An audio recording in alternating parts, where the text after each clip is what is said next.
Recently, I was streaming and I watched what I consider to be a masterpiece of analog horror. It's a series by Vintage 8, a YouTube channel that my buddy Dylan recommended to me about a year ago, and I finally got around to checking them out. So let's just say my mind was blown, and I'm actually upset that I didn't watch this sooner. So this is what I consider to be the best analog horror series that I've ever watched. I don't know how much of the Vintage 8 stuff that I've sent you've seen, but that feels like a universal concern in that series is like indifference to things. Because, I mean, kind of a minor spoiler alert, an entire parish of Louisiana turns into lizard people and nobody cares. There are like space viruses that threaten humankind itself, and half of the humans on the planet are actually also different space viruses, and nobody cares. Yeah. So that interested me. I just never got around to watching it. So that's what we're going to be doing today. We are going to do a different series, though, with what he was talking about. I want to watch Children Under the House.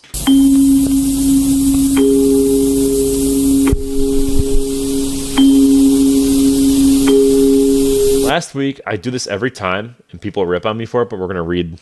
We're going to pause and read. Last week, I purchased a repossessed storage locker. Inside was an old desk, an outdated computer, and a filing cabinet. The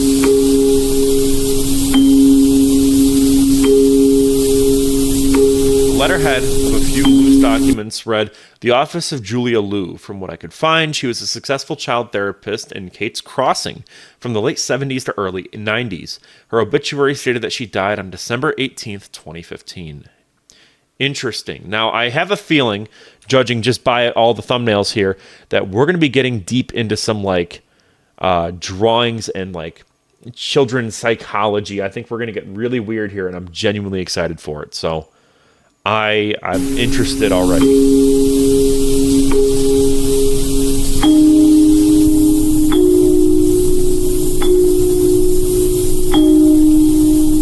I shouldn't have paused it. I'm stupid. At a glance, this seemed like a typical haul. Typical, if not for the collection of VHS tapes hidden in the false bottom of the desk drawer.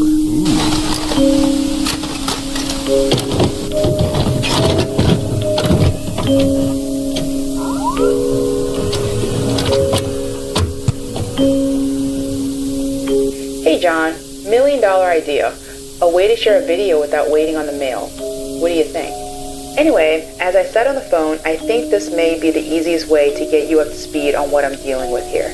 And before you ask, no, we don't have releases for the family. They refuse to have their likeness involved in any way. However, they did allow me the use of Jessica's drawings. We will need to change their names when we get to the writing stage. That is an interesting way logistically of making an analog horror series with live action segments and not having to feature the kids in them. I think that's really smart with what they're doing. So, yeah, I like the direction that this is already kind of going. Regardless, I think you'll be able to see why I think this will make one hell of a book. That's an interesting kind of thing that she just said there. It's going to make one hell of a book. Meaning, I'm wondering about her intentions here. Is she outright doing this for the motivation of profit?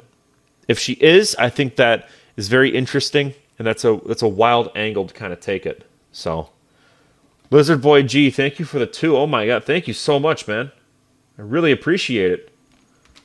Thanks again for the interview today. That was awesome. Thank you so much. Wow, you're way too kind. You didn't have to do that, man. So, prior to our first session, each member of the family was given the standard questionnaire. The results are as followed. The patient's name is Jessica Daniels. Jessica, or Jess, as she prefers to be called, is 7 years old. Normal birth, no complications, no medical issues. She's intelligent, sweet, friendly, and highly empathetic. The child was... I really like the presentation of this. By the way, Lizard Boy G, thank you so much for stopping by. I really appreciate it, man. You're a legend. Thank you. Everyone go check out his channel. He's great. So, Kate's Crossing. So, did I miss this? Okay, so it's Texas and Louisiana? Sorry, we're going to rewind just a little bit. Daniels. Jessica, or Jess, as she prefers to be called, is 7 years old. Normal birth, no complications, no medical issues. She's intelligent, sweet, friendly, and highly empathetic. The child was born in Houston, Texas, where she never had issues in school or socializing with peers or adults. The family bought the Clark's house. Beautiful house. I love how it's built up on columns. And I'm sure you remember the Clarks from your time here. Sweet old couple. I love, by the way, that they're using actual like drawn pictures rather than like the usual where it's going to be for analog horror, like a black background, and then we'll see like an old faded picture, like the Mandela Catalog. The Mandela Catalog, which I'm not ripping on Mandela Catalog by any means, but what I'm getting at is it feels like every analog horror now is sort of, we'll go to the first one, is sort of like doing this general aesthetic, which again, not ripping on Mandela Catalog, but I like that this is doing something different. This is how we are shown what the Clarks look like. Whereas with this is doing its own thing. That's fine, completely okay. But this is, I like the presentation. This is so creative, so creepy. Continue. They own that little dive you used to drag me to for lunch. What was it? Oh yeah, the Burger Shack. But anyway, according to her mother, Carol, Jess had a particularly tough time adjusting. She didn't notice anything out of the ordinary until the second week, Wednesday night to be exact. So they moved from Houston to Louisiana in Kate's Crossing, which is then where this child psychologist or whatever, that's where she operates. They're taking her here. Okay, I think I got it. After midnight when I was just confused because they showed both and I wasn't really listening. I was looking at chat for a second. Okay. Jess ran into her mother's room screaming. She claimed there were people living under the house. Carol dismissed this as a nightmare, but it started happening night after night until Jess finally refused to sleep in her room. She moved the child's bed to her room, but Jess continued to wake up saying the same thing. She could hear people talking under the floor. Carol made sure to note that Jess never had problems sleeping in Houston. Adam, the child's father, fed up with having the child sleeping in the room, devised a simple solution. He brought her under the house, tried to show her that there wasn't anything there. And according to Adam, there wasn't, but Jess was convinced she saw something. The girl got into a ball and screamed until her voice gave out. She's been mute since that day. After a series of tests and multiple second opinions, no physician could find anything wrong. There's nothing hindering the girl from speaking. Therefore, the conclusion is that her condition is mental in nature. The drawings you are seeing are currently her only form of communication. From observations and the questionnaire, I have a few thoughts on the other family members. Carol Daniels. She's the children's primary caregiver. From what I can observe... I also like, by the way, how accurate this is to kids' drawings and how, like, as a kid, this is what you would do. You would draw the stick figure and then you would, like, draw the clothes over the stick. And then you would do like this for the hands, because you really can't draw the hands. I like that these don't look too real. It's really well done. She's a caring mother. However, she is deeply resentful of her husband, Adam, for forcing them to move from Houston to Kate's Crossing. Adam Daniels is an obvious workaholic. He spends the majority of his time at work. Dean, her brother, typical early teen. He wasn't happy about the move, but seems to be adjusting adequately. Give me a call after you digest this material. Love to talk strategy. Now, I'm assuming that Dean is unaffected because they haven't really brought him up much. So that is interesting that she's mainly the one that's being affected here, the little girl. Now, my question is, are there going to be multiple children involved too? Like, will it not just be her? I'm curious. Because it mentioned at the start that it was, what, 70s, late 70s to early 90s, so... Good news, Mrs. Daniels will allow me to tape record my voice during the sessions. I'll splice in Jessica's pictures and give journal descriptions and notes when appropriate. Okay. So this is now an actual session. The atmosphere is wonderful, by the way. That kind of goes with a lot of analog horror, but here especially, I just really like how this is structured. I might turn this up just a little bit. Hi, Jess. My name is Miss Julia. How are you today?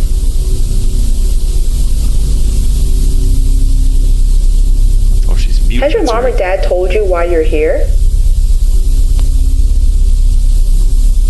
So how about we get to know each other?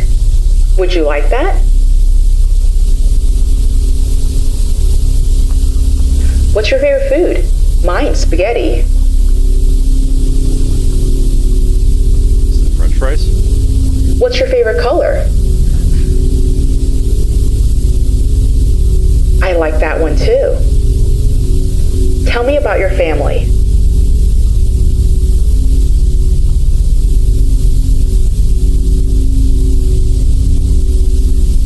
I'm sorry. Again, I'm going to harp on this, but it is crazy to me how frightening drawings can be. Like little kid drawings. And I don't know if this is going to that's the entire point of this, but still. It's so well done.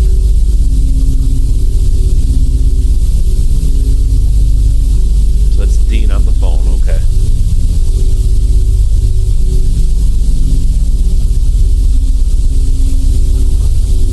Why are you frowning?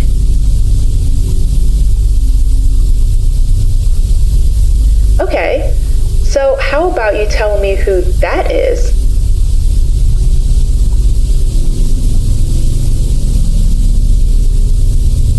Did your mom or your dad get him for you?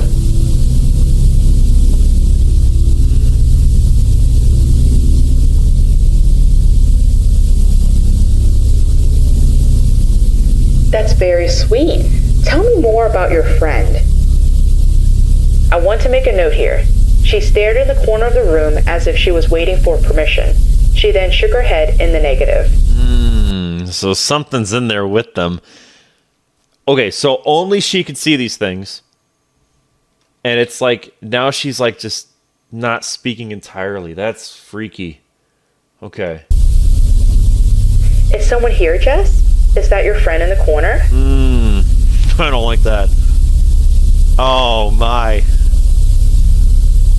See, the scariest thing for me, right, is that, yes, these are just drawings, obviously, but it's the way that it's presented, but it's also the fact that, we don't know what she's actually seeing. There are no pictures of this monster. So what I want to know is, what does this thing actually look like? And I'm sure we're going to get more into this sort of concept. I'm sure that later down the line it's going to get even crazier. But right off the bat, this is horrifying. Another note. That clearly looks like a face. It appears that she has an imaginary friend. What's their name?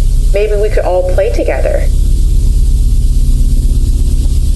No, she would no longer participate in my questions at this point. Regardless, I thought this was a decent first session. Let's try to talk by the end of next week. Yeah, that was very well executed there. I really like how they did that.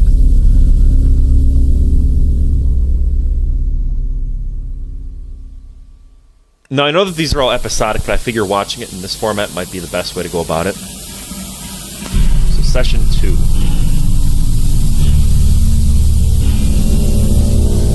So how are you doing today? And what did you do last night?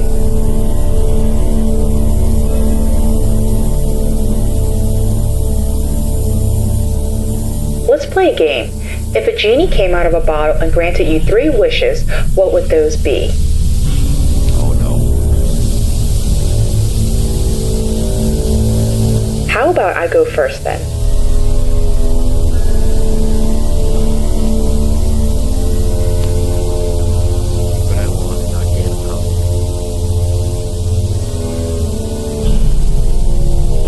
I'm hoping the last one can be true.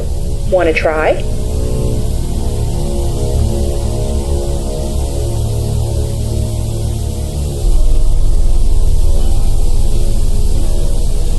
So happy family. Going back to Houston. What's the third one?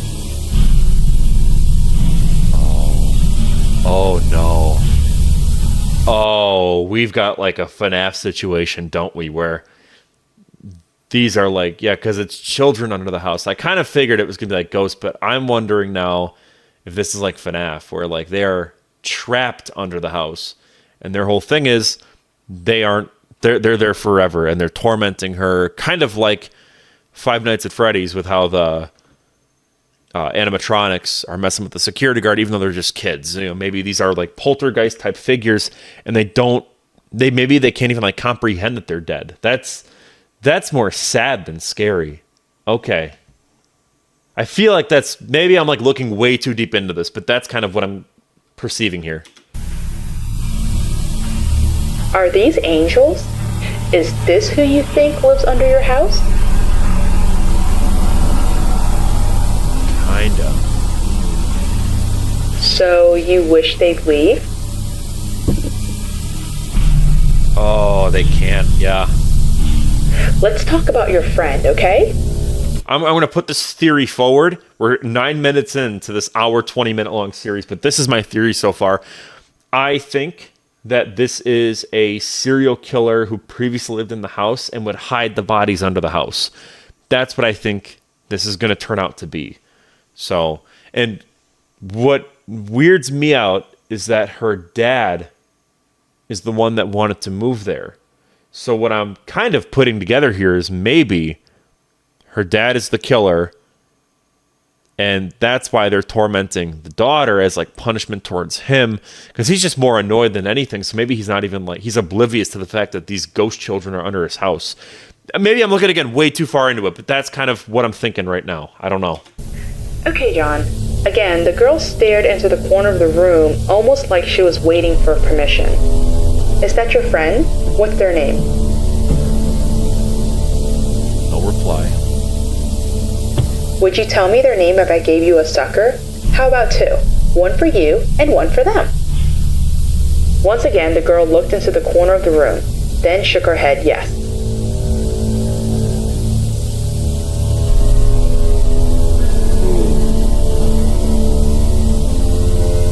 Okay. I don't like that one bit. Who's Mia? Is Mia the... Note, I have to admit, I found that image quite disturbing. However, it isn't the creepiest imaginary friend that I've had drawn for me. Oh, Mia is the imaginary friend. Okay. Now again, the fact that this is what she is seeing in the corner of her room is horrifying to me, right? Because remember, she's not seeing just like this. She's seeing the real version of this, meaning this is her best way of interpreting it or drawing it. That is terrifying. No torso, right? Whatever this is, I'm assuming that's blood pouring out, and then freakishly long arms. Okay, let's do it. Does your friend live under the house? Okay. How many friends live under the house? 10, maybe more. Why do you think they're there? Are you still scared of them? Would you like them to go away? Note, a picture frame fell off the wall. It was located in the corner of the room she claimed her friend was standing. Oh my God, okay. It gave us both. So they're more than just invisible. That made me jump. I'm not even joking. That kind of freaked me out for a second. So they can like affect the real world if they want to. Right now, it's just for some reason this little girl's the only one that can see them. This is eerie. Both a good jump. Ha ha. Look, right. This child psychologist, to me at least, if that was me, I'd be freaking out at that point. I'd be like, nope, I'm done. Get this girl to a priest and let's do an exorcism or something, because when that picture frame falls, that means that there is something actually going on, okay? When you see, right, 1046, okay, just remembering. When you see this, right, a kid draws this and is like, yeah, this is what's standing in the corner, and then a picture frame falls off the wall. How do you not freak out in that instance? Anyways, I'm just like, so 10 maybe more. 10 imaginary friends. That child has a lot to say, but she's having trouble finding someone to say it to. Most likely the father. For homework, I'm going to try and have Dad ask questions, mirror what we're doing at home. Alright, John, I look forward to our chat Sunday. Bye. She is way too upbeat. I would be freaking out. And sorry this tape is a little late, but I think I have rats. Something has snuck into my office and eaten all the candy. Lady, that's not a rat. That's Mia. This fucking thing is in your office. This thing is in your office, bro. This is not a rat. Okay, where were we? Here? Tape 3 or 4? I hate how this has me like... Hey John, tomorrow is Jess's appointment, but I had a few thoughts I'd like to share, so forgive me if I start rambling. You and I have seen quite a few disturbing children's drawings.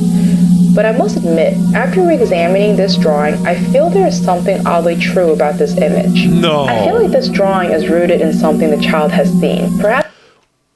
Worst protagonist in an entire, like, horror series, though. I know that they're supposed to be, like... a professional and I'm obviously not a professional, but at the same time, like, dog, I'd be freaking out. This is okay. I would, at the least, I wouldn't go like right to paranormal. You know, I'd be like, okay, maybe this child is being abused almost, which is probably what she's going to say next. But like, yeah, you are way too calm, lady. I'd be flipping out. Perhaps a movie or something on the news. Maybe Dean tried to scare her, or it could be as simple as a scary story. I've even thought that maybe the imaginary children might represent friends she left behind in Houston. Maybe Maya was her best friend.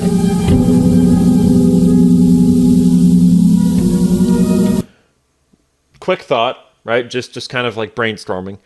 Maya may not be the name.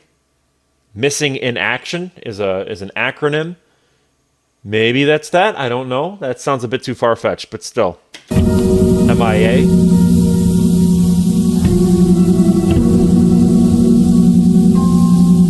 Hey, Jess, would you like to play another game? Let's draw a picture of you as an adult. Oh, boy.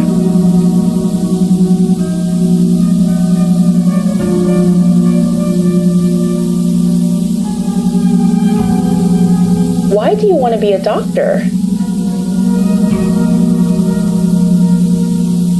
And I'm sure you will. That's a very good quality to have. So, what does Maya want to be when she grows up?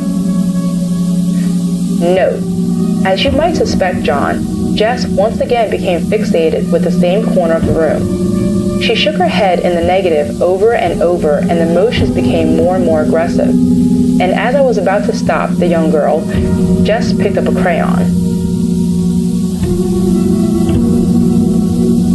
Oh, yeah, that's a... Why is that, Jess? No. I'll be honest, John. I was scared to ask that question. I would think so, yeah. Everybody gets to grow up, Jess. Yeah, so okay, so they are... You think Maya is dead? Yeah, they are dead kids.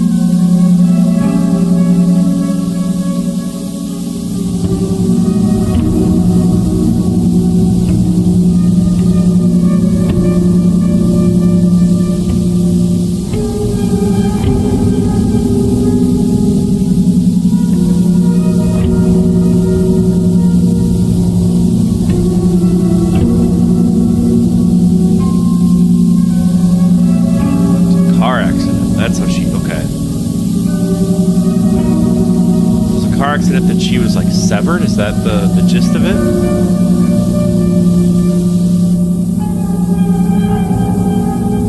Why was she in the trunk? What if she was kidnapped? Oh man, this might actually be like a FNAF thing. Okay. I hate how I think that like a child serial killer is like a FNAF. My brain is completely rotted. It's whatever. She knows, but bad people put her there. Yep, okay. It was Purple Guy. Purple Guy did it, 100%. Now she lives under the house with her friends. Yeah. What can you tell me about her friends?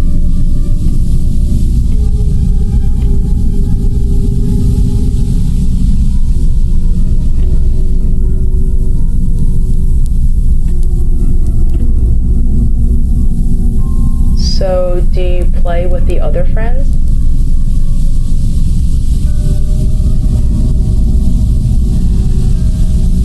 Okay, so some of them scare me. Okay. And why is that? Oh. They are like yeah, okay. Does Maya want to hurt you? Oh.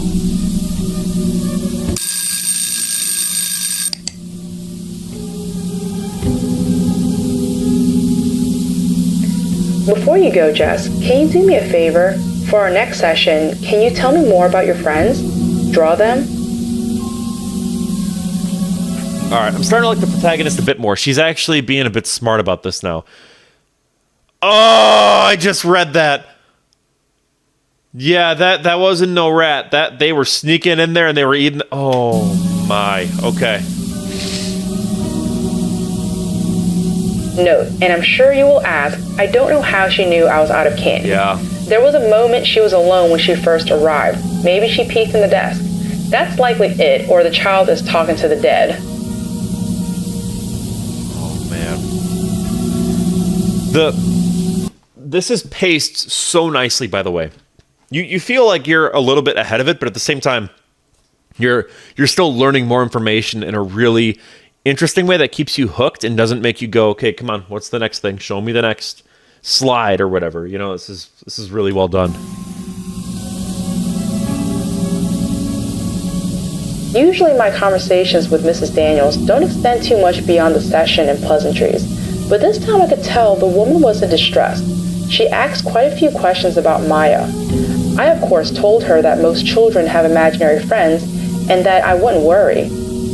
She was also very curious about the Clarks and if they had any children. Of course, as far as I know, the Clarks didn't. When I questioned her curiosity, she mentioned that they have found some old toys, such as Jess's bear, a toy truck, and a few other things. Serial killers. Serial killers. I knew it. It's a William Afton situation. I called it 100%. Oh my God. Mrs. Daniels also mentioned that Jess has been taking things and hiding them in her room. It was not the dad, though. I don't think it's the dad. I think the dad's just like being realistic and is just annoyed by this. And it's like, you know, toughen up. But it was the Clarks. Okay. As well as under the house. I'll have to ask her about this in the next session. I have chills. I have actual, like, goosebumps right now. I am legitimately kind of freaked. This is super effective. I'll send Adam's homework. Okay. After I've had a chance to go through the material.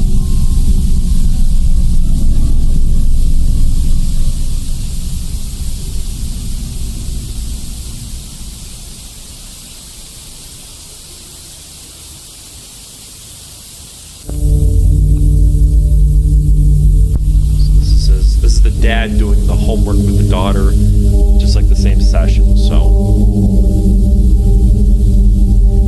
the following drawings and notes are the results of the homework I gave Adam and Jess.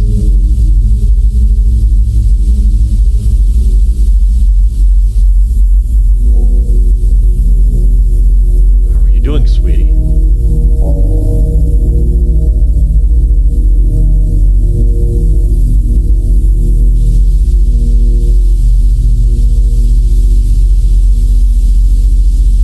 How was the thing with Dr. Lou? The thing. He does not care one bit. How was that, you know, how was that thing? You know, geez, dude. Good, we like her. She's talking about Mia. Mia and me. Yeah, it's because she gave the piece of candy to Mia as well. And so she seems like the ghost is like, oh, I'm being seen by this person. That's very sad, actually. It's less sad, or it's less scary than sad. His dad does not care. So are you looking forward to school?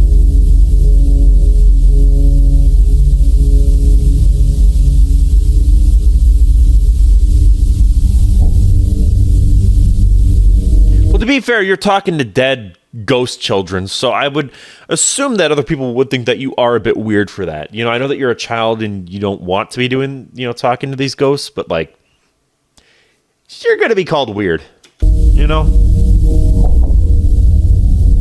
Why would you think that? Dude, you know why. You know why.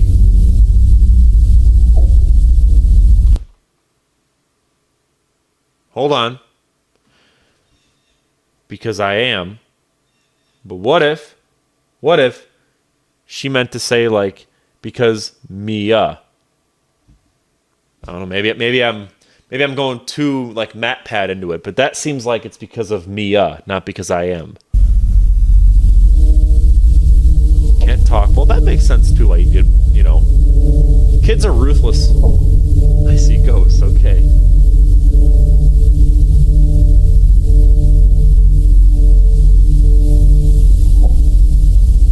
Uh-oh, Dad, you messed up. I'm sure Dr. Lou is telling you... Wait, what? There's too much static. I can't read it. What's that saying? I'm sure Dr. Lou is telling you the same thing. I thought it said telling you the something, and I'm like, what?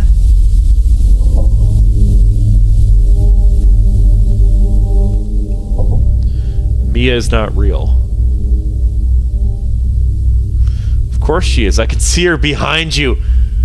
Ah! You hurt Mia's feelings.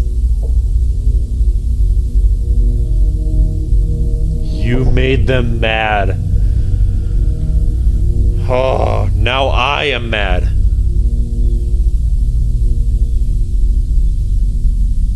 Fine. Dude does not care one bit. Get ready for dinner. Most apathetic horror character ever. How was your day, baby? And then she's gonna be fun. Okay, I was expecting more negative.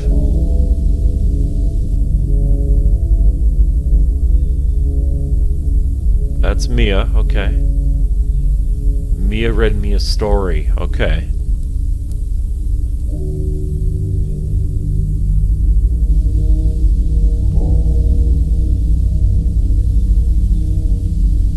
Those arms are freaking me out, man. They are freakishly long.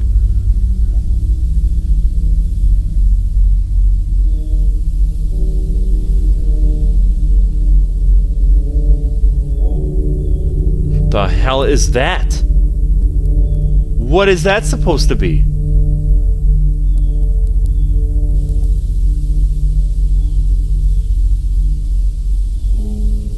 You look scared. I would hope so. This is, yeah. Go watch TV. I have more work to do. Again, bro could not be, he could not care less. We'll do the question thing later.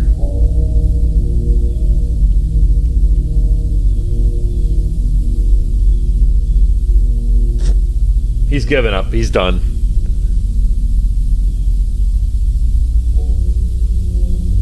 Carol does the assignment for Adam. Okay. Dad had to work late. Oh, Jesus. The static is getting ridiculous. We are going to do the homework, okay?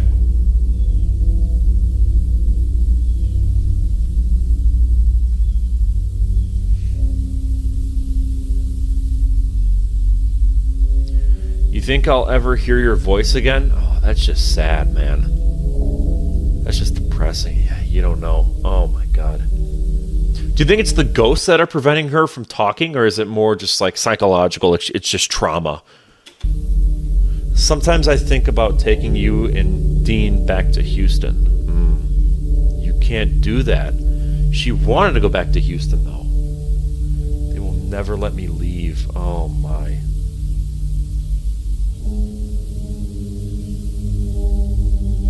That's interesting.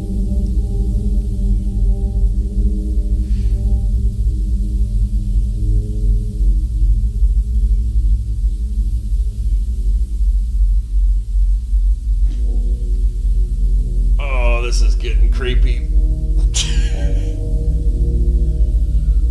Oh.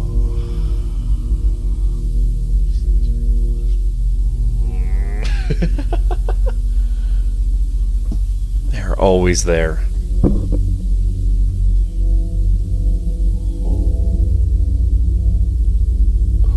Who do you think she's talking about? Yeah, the children under the house. That's the name. That's the name of the series. Oh, this is. I did not think that this would be this freaky. This is out there, and I love it. So we know for sure that this is Mia right there, and that we don't know the names for any of these. But I mean, let's just think about this, because remember, this is from the perspective of a child, right? So we've got someone who is just like stretched out like this, someone whose neck is that long and hanging upside down. We've got I'm assuming just like a skeleton. Whatever this is supposed to be. These are, okay. Yeah, so just think about it. These are supposed to be the representations.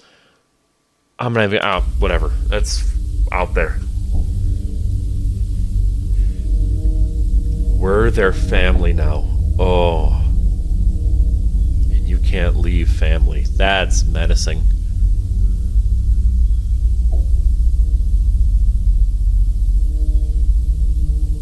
There is a lot to unpack here. What's up, Plague Doc 2349? At times, I feel as if she was antagonizing Adam with the drawings. Almost like she was trying to push him away just to see if he'd stay. Unfortunately, Adam did just as she expected. Jess probably won't speak until she can finally let this world go and accept that her parents' problems aren't her fault.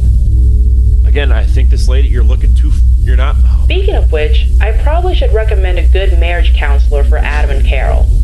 Alright, John, I'm looking... Yeah, there's like ghost children and stuff, but at the same time, like, let's focus on these people's marriage. Like, lady, the candy was missing from your office, and now you're like, oh, this is, let's focus on...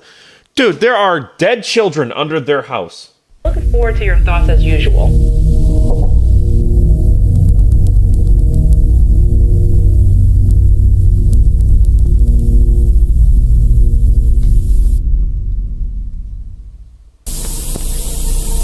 The next tape now. Earlier today, Carol stopped by the office unannounced. She handed me a folder of additional drawings by Jess. Oh boy.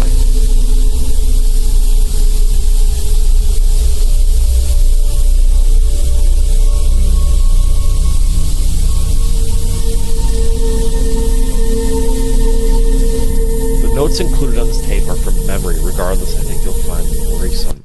I do like, by the way, how this is gradually ramping up in severity. So it's not like we just went like right away just into like, there's dead bodies and she's drawing them. Rather, it was slowly introduced like, maybe it's an invisible friend. Maybe it's this. Maybe it's that. And then now it's like the mom is drinking and it's just getting so much more intense. And I really like how this is structured. It's paced incredibly well.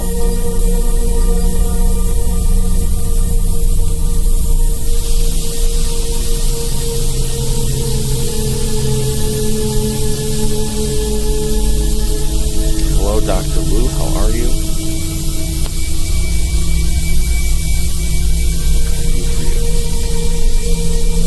Oh, this is just the conversation. Okay.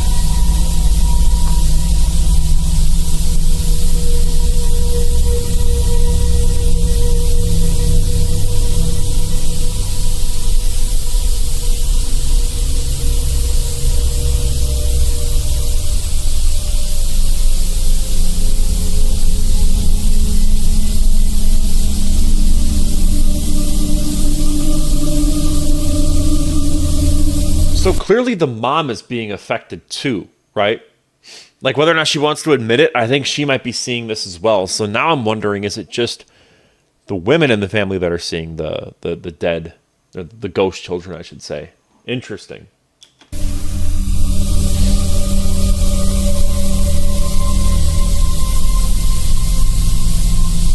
A small part of me is relieved.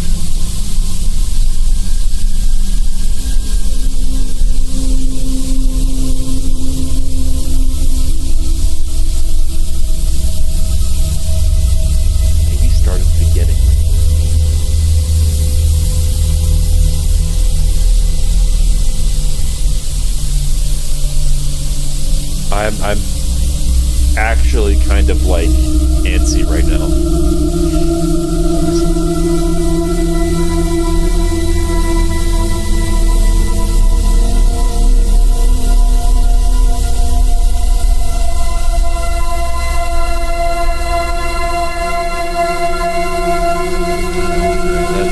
I'm like uncomfortable.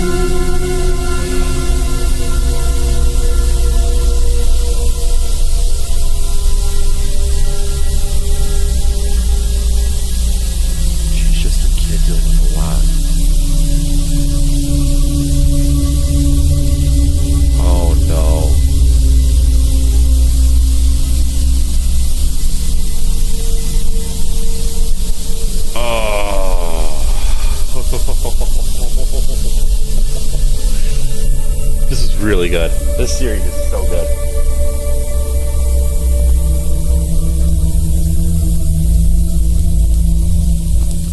Yep, there they all are. There's all the friends.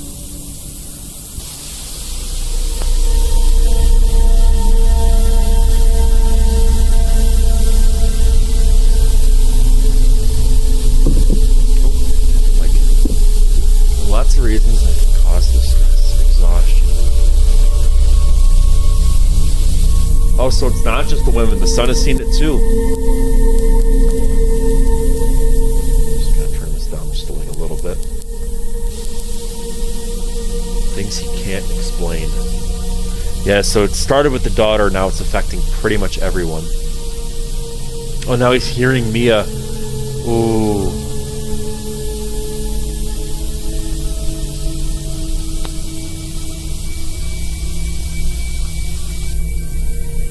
Oh, man. I have chills. I have actual like goosebumps up and down my legs right now. I'm freaked out. You know that bear of hers? We've thrown it away. Oh, my God. Bro, okay. I have a story just like this. So, when I was a kid, my parents, they had this like Bob the Builder toy, and it was like this little plushie, and my parents were like sick of it because it kept like making noise and stuff. So they would like throw it out. And then the next day it would be in our house again. I vividly remember like they would throw it and my parents agree. And in one instance it just started like talking. Like it was like, you know, doing like the Bob the Builder theme. But no one was around to like hit the actual, you know, sound voice box thing. So it was just like going off and doing the Bob the Builder theme. And I don't know where that thing is now, but it terrifies me. So this hit me hard because this is like, oh man. By the way, you're asking what are these things? So this is, these are all like ghost children. Let me pull it up. So the daughter so far in the story has been seeing ghost children, and then now everyone else in the story is seeing them too. And so, like this is supposed to be, this is Mia, one of the ghost children. This is like the daughter's protector, but this is what she supposedly looks like. We see this via the drawings with the super long arms, and she was severed in half in what I assume is a car accident because she was in the trunk of a car. So I still think this is like a child abduction thing. Oh, we're a little bit over here. Hold on. I still think this is a child abduction thing where all these kids were victims of, I believe it's the Clarks. So yeah. I think that's what happened. Is it a priest? Because I hope it's a priest. I hope your colleague is a priest. Yeah, see, no, it's a marriage counselor. Dude, this is like mass psychosis for a family, right? To be experiencing all these things. If you don't want to say that it's supposed to be like a, you don't want to say it's paranormal, right? But if everyone is seeing it, call a priest, you know, or Zach Baggins. Let's call Zach Baggins. Marriage counseling is completely irrelevant. I think you're only doing this because you get a kickback. One of the worst protagonists in horror, analog horror history. Terrible protagonist. I mean, not that she's badly written. I'm just saying, like, she acts very stupidly for someone that's supposed to be like a child therapist, you know, a medical professional of some sort.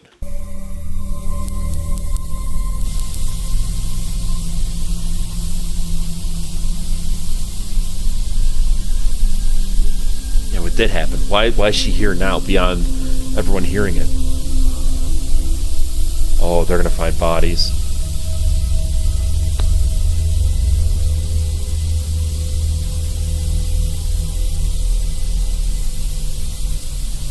Every tree. Oh, my word.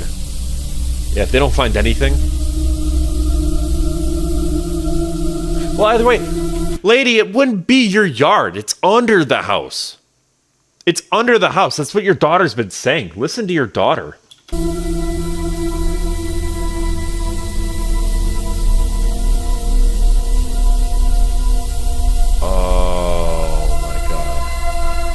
Those are coffins, aren't they?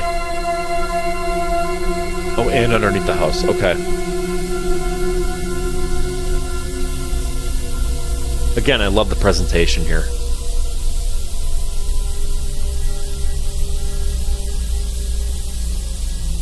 Unless those were just dirt mounds instead of coffins.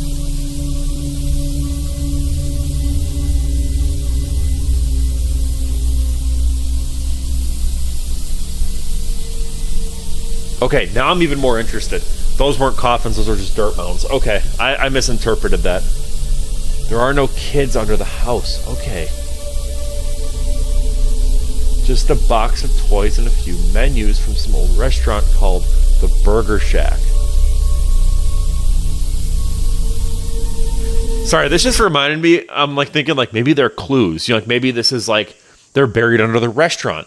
But then part of me is thinking like it's like that bit from that comedian, Nick Mullen. He's like, you know, everyone's talking about how like certain tragedies are inside jobs, you know, and that it was planned by the government. And that like right before they executed this plan, they were like, you know what we forgot to do? We forgot to establish clues. We're going to put an Illuminati eye on the dollar bill. You know, like it's like, why would they just like leave that there, leave these toys there, like the menu, you know, for the restaurant? Yeah, I don't know why I was just thinking that. Anyways, it just reminds me of that bit.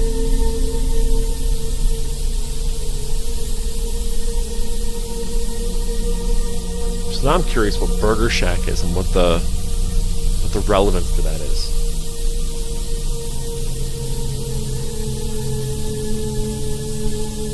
Well, look, okay, let's put ourselves in Adam's shoes, right? In the dad's shoes. Imagine your daughter goes mute after claiming that she saw something under the house, but you took her under the house and you didn't see anything.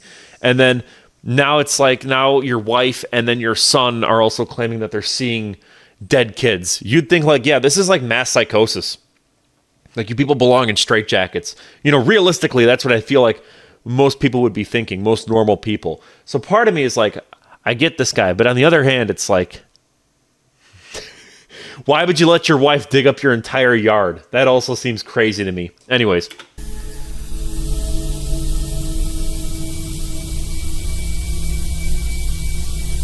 I still need to call the Clarks. Yeah, part of me is like, that'd be the first thing that you would do. See if they want their stuff. Okay. I would probably ask first, like, hey, you know, Mr. and Mrs. Clark, hi, I'm just calling. I bought your house. You know, I was just wondering, just a kind of a weird question. Did you murder like 10 kids? Because they're haunting us. You know, like you'd think that like, I don't know, I'd be more like trying to figure out, I don't know. That's just me though. That's just me.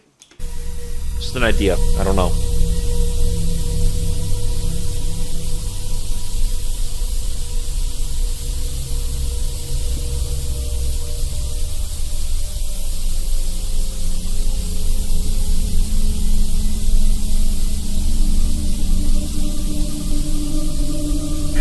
I am very concerned for Jess as well as her entire family. I would hope so. It's fortunate that she was able to let go of the delusion, but it is concerning how quickly she chose to buy into it. If things continue to deteriorate, we may need child services to step in. That's not a good idea. Let's speak after you get this. That's not a good idea because, remember, she said earlier, like, you know, they won't let you leave. You know, we are family now, and you know, you have to. Where was it? It was like here, yeah, and you can't leave family. So yeah, so there's like 10 of these like demon ghost things, but yeah, and you can't leave family. So I think if this escalates to the point where they do call Child Protective Services, that it's not going to be pretty, John, with what might happen in the story. So.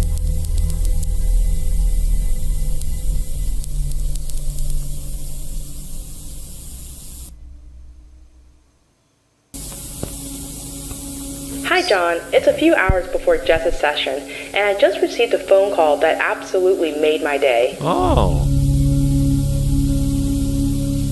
Adam called and asked if I had a reference for a marriage counselor. Interesting. This is an incredible step forward. I'd like to think that it was something I did, but the likelihood is Carol's recent actions have had an effect. I would think so, yeah. You Or dig at up the least entire in his own yard? words, it's time to focus on what's important. This gives me a tremendous amount of hope.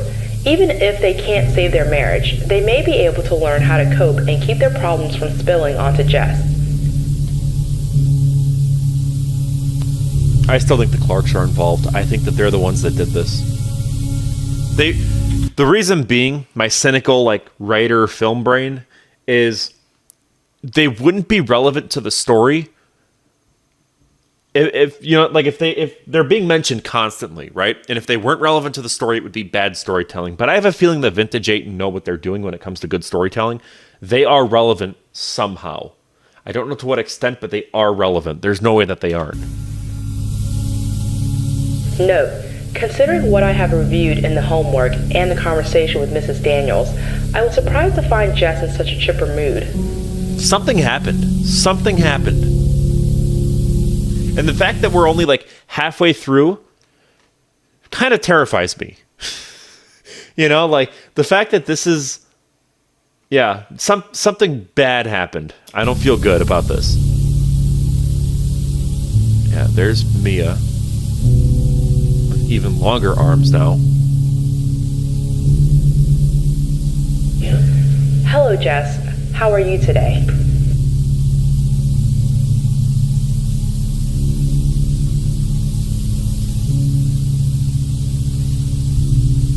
Well, at least Mia's happy, right? You know, at least Mia's happy. Slender Man wannabe, I mean, I could kind of see, you know, with the long arms and everything, but this thing has no torso. I feel like, and it's got a face too, but yeah, I really would like to see like what this would look like if it was actually, part of me is like, okay, I'm just kind of skimming forward. I wanted to see if there were any pictures. So, yeah, I don't know. I'm curious to see, but I really hope we get like a real look of what Mia is supposed to look like. I don't know. Oh, hello, Maya. So what's new with you? Or Maya, I guess. I'm Mia. I don't know. Note, she opened a manila folder and handed me a note from her dad.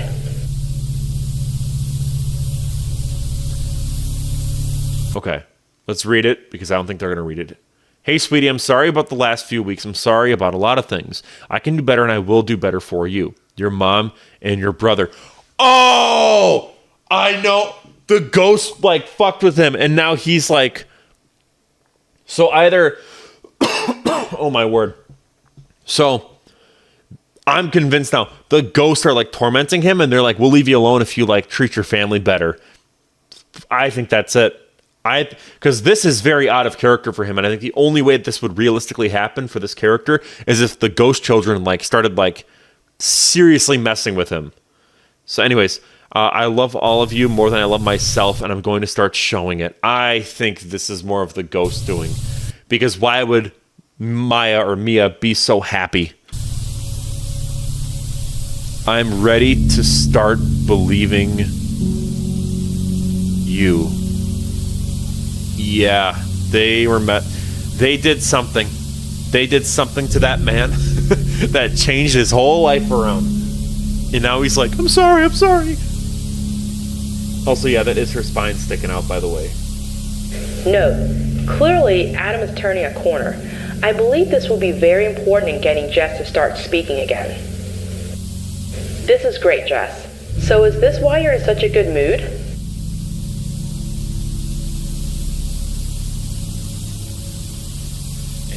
Oh no, what's the end? Dad wants to take us on vacation. We might go to the beach. Or the mountains. Okay, what if he just snapped? Like, being realistic, like, what if he did? What if he just snapped? And this is, like, his way of, like, he's gonna go and... You know? He said Mia can come too. Oh, isn't that great? Of course it is. Either place sounds like it's going to be a lot of fun. I'll keep my fingers crossed for the mountains. Did you have a chance to do the homework?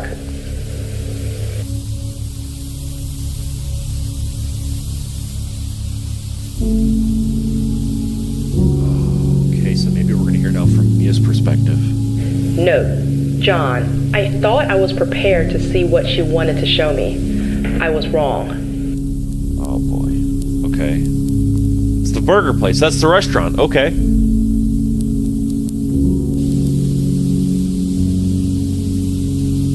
Yeah. Oh.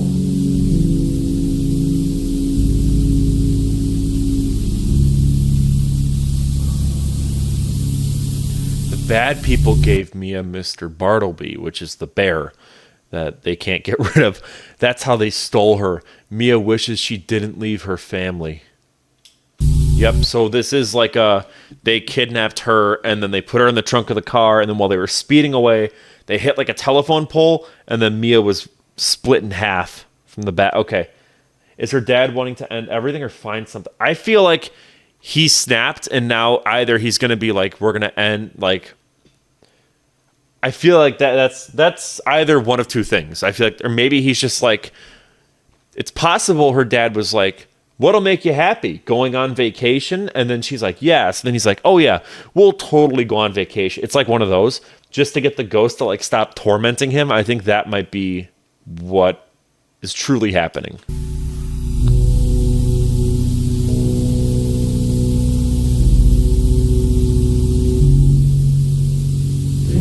Curious if there's an actual, like, if they're gonna then be like, oh, this is the real Mia and this is what she's been missing for however many years.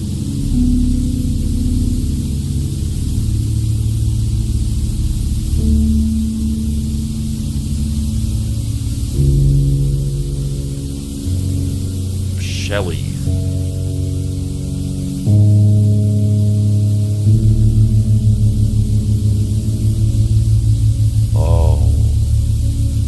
That looks like a nerve, like an entire like human nervous system. Shelley was scared until they gave her some medicine, but it was too much. Then she woke up under the house.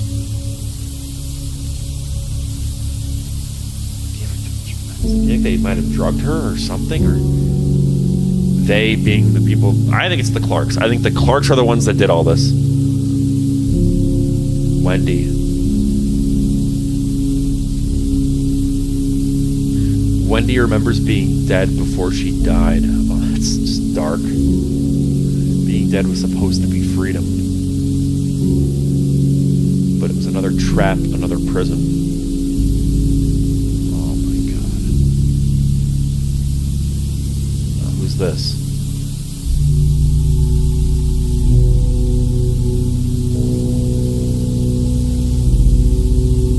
Zach, the boy who burns. Oh my god. Zach doesn't remember his family. Every day was blurry until the last day. Oh. Stuffed in a fireplace after his... Oh my god.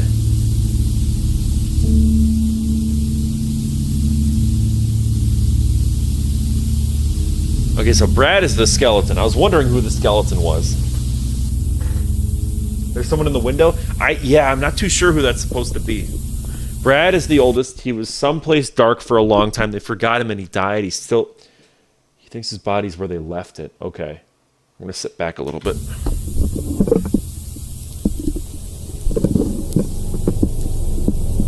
Mark.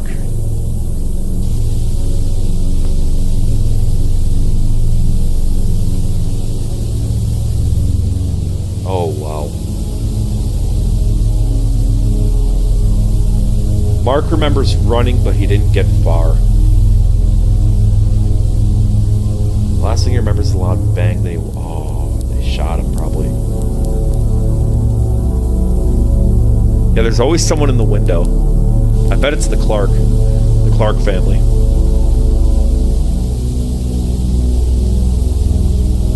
Kate is the scariest one under the house. She has a hand for every hand that hurt her. Jesus. Note, these images are coming from somewhere. I can't believe all of this is the product of her imagination. A young girl shouldn't be able to recall some of these details. You guys, this is so who are good. These people?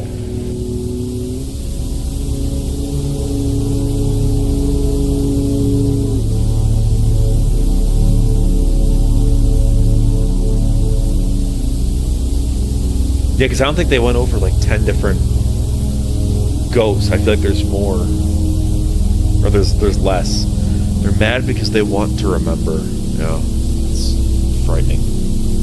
Well, thank you for doing this. Will it be okay with you and Maya if I keep these?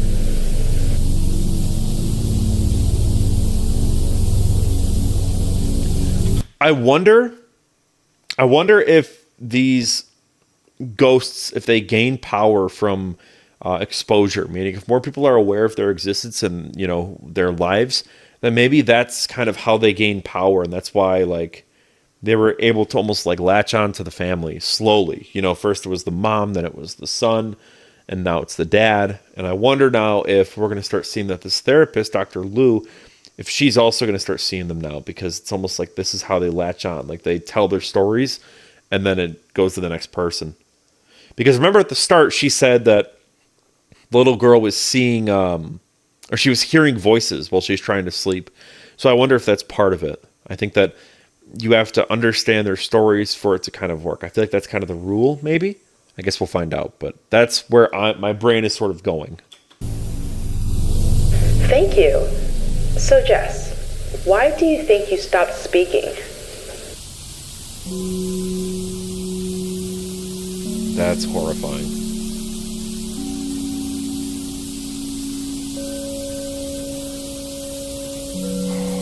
I don't like that. That's creepy.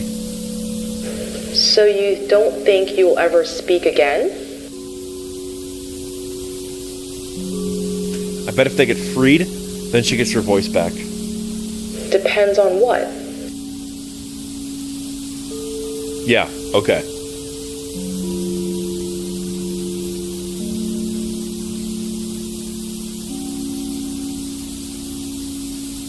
Absolutely. You can ask me anything.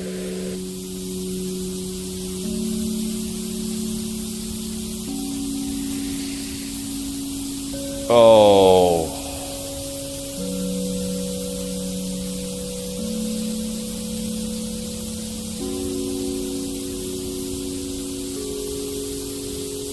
John, I've never mentioned your name to Jess or her parents. They know I'm interested in writing about Jess's case, but they don't know that... I thought for a minute that John wasn't real and that this was all, you know what I mean? That this was like, that was like a big twist like halfway through. I swore that they're going to say that John wasn't real. Collaborating with another therapist.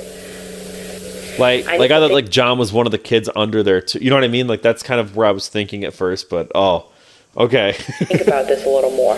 I'll get back to you.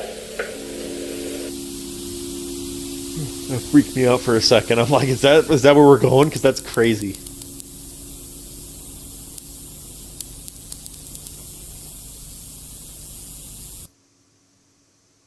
Yeah, let me read chat for a second here.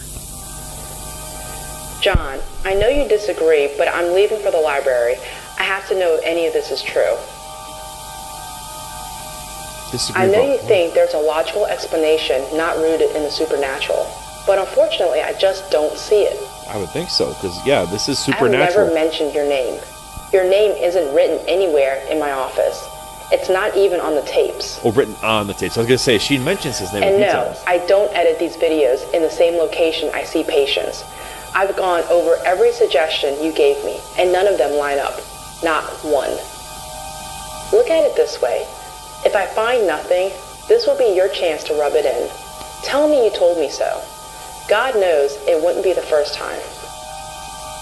But if I do find something, then I'm not sure if I'm the right person to help this girl.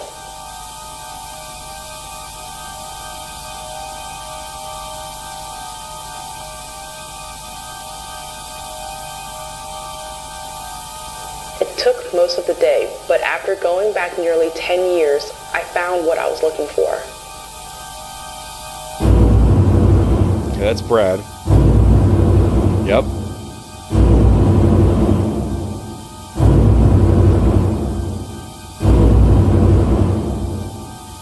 Love the music, by the way.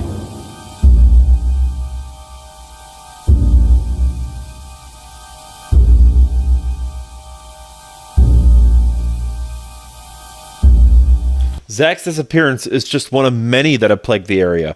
It's the Clarks. Yep, I was 100% right. This is like a Five Nights at Freddy's thing where it's in this specific area and they're all sort of like haunting that. Yep. Oh, what a great reveal.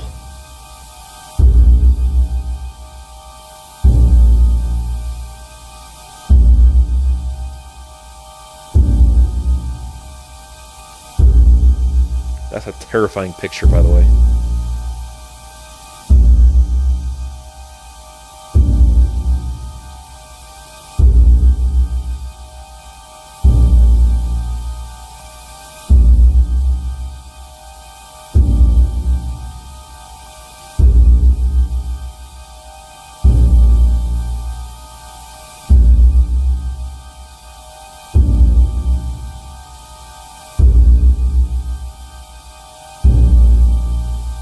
Kate was the scariest, right? Yep, okay.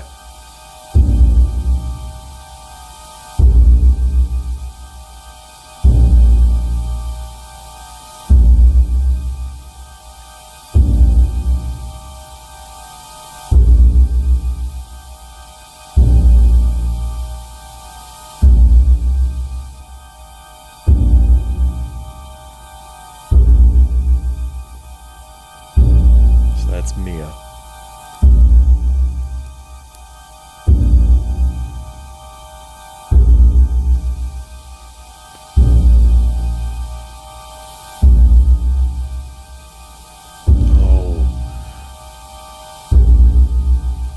Yep.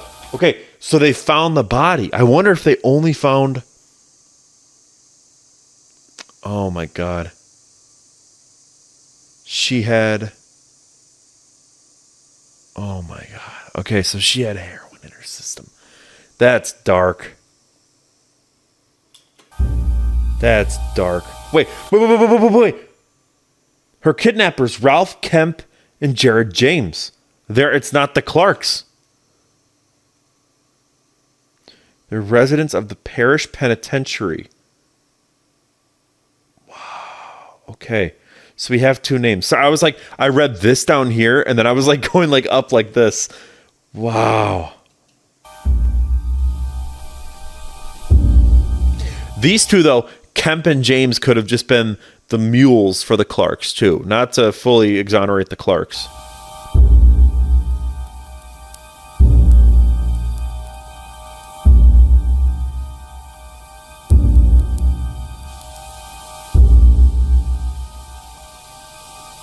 They're all real, John. They were someone's children, someone's babies. But why are they under that house? Why are they drawn to Jess? Did the Clarks see them too? I understand if you want out of this, John. I know you're not that comfortable. Hold on. Hello? Speaking? What? When? I understand. Thank you.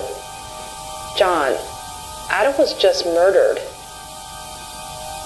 Oh, Adam's the dad. Oh, they got the dad. Okay, so I'm assuming this is like the next tape. Adam's funeral went like you might imagine. I didn't expect a big turnout, though. Apparently, Adam was more popular than I thought. He's in on it! I called it! I called it! I called it! I called it! He was in on it all along. Even the Clarks came to pay their respects.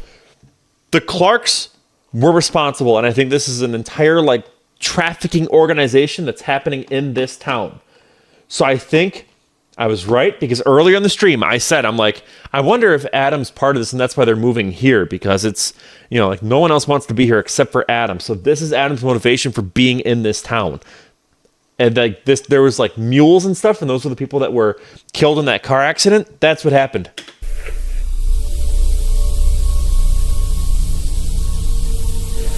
But I suppose Kate's Crossing has always been... The dude on the right was in the... Dude on the right was in the window? Mr... Hold on.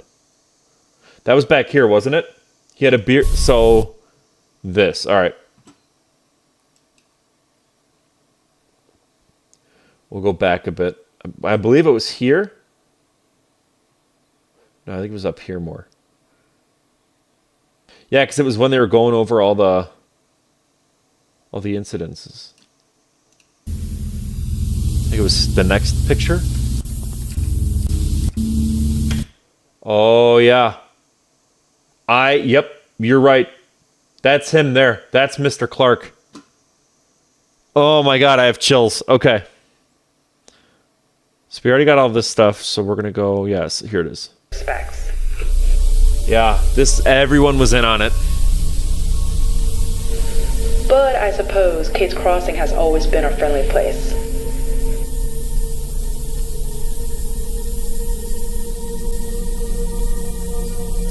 Yeah, that just solidifies it. Poor Adam probably wouldn't agree. Police said it was a carjacking gone wrong, a closed casket funeral. I don't want to know what they mean by gone wrong. Oh, man. I really feel for Carol and the kids. With everything they've already been through, I imagine the situation seems impossible.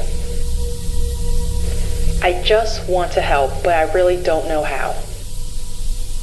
Carol told me in passing that they were moving back to Houston. She said Jess wanted to do one more session before they left. I should be hopeful, but I keep thinking about what she wrote in the homework.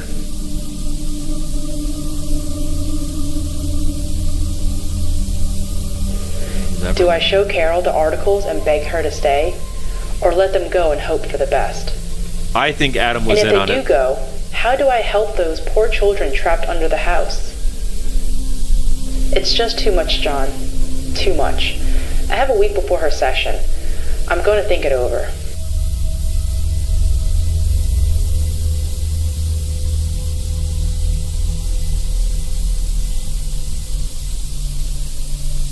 Note, I've gone back and forth on this, but after the session, I'm going to share the articles with Carol. If it were me, I'd want to know.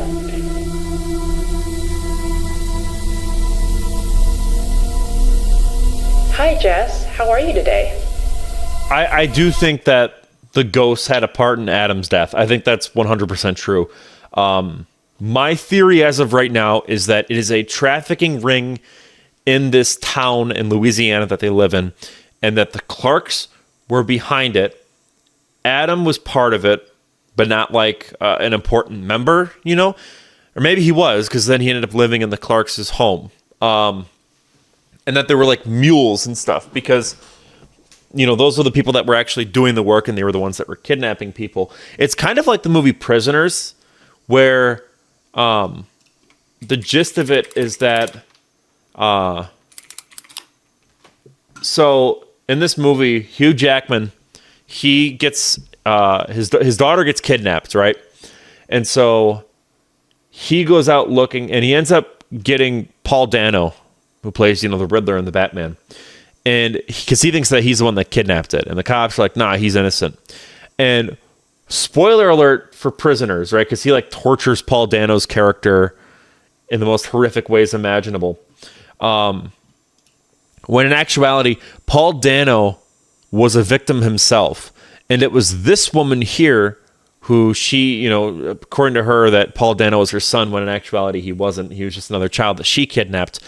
I think it might be a situation like that, where Adam was like the Paul Dano, where he was someone that was kidnapped at a young age, and then from there it's like a Stockholm Syndrome thing, where she's the real monster. And I think that the Clarks are the same way. The Clarks, it's like perpetuating this like cycle almost. And so I think that this is like how the Clarks are, basically. I think that Adam's dad is part of it, with the Clarks being the ones that actually are responsible for it. So, yeah, I think that's what happened. I know, but that's okay. It's natural to be sad when we lose someone we care about.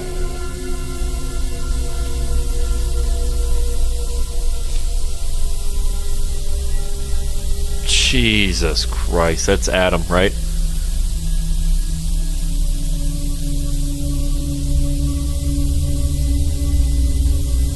Yup, the ghost did it. The ghost did it. Oh my God, Jess. I'm so sorry. You shouldn't be seeing something like this.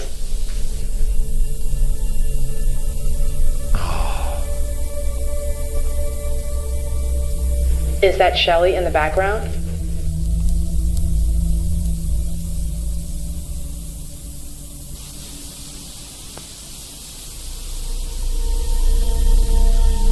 I wonder if Adam is the one that... Oh, wait. So the carjacker seemed familiar.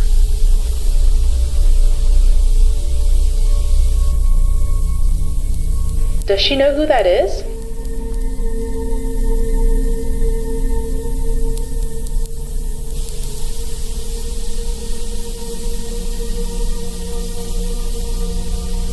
Really? Where? He does have the same build. The carjacker does have the same build, but my thing is the Clarks seem old, so I don't know, but it's possible. He might be the patriarchal Clark. Can you ask her again? Shelley disappeared a decade ago. That can't be a coincidence. She's sorry. She doesn't remember just pieces of things. Jess, I want you to tell your friends that I want to help them, but I need any information they can give me. Can Shelley or Maya ask the others? Anything might help. Note, she started acknowledging people in every direction. I got the uneasy feeling that this room was filled with children. Oh my gosh, that's terrifying.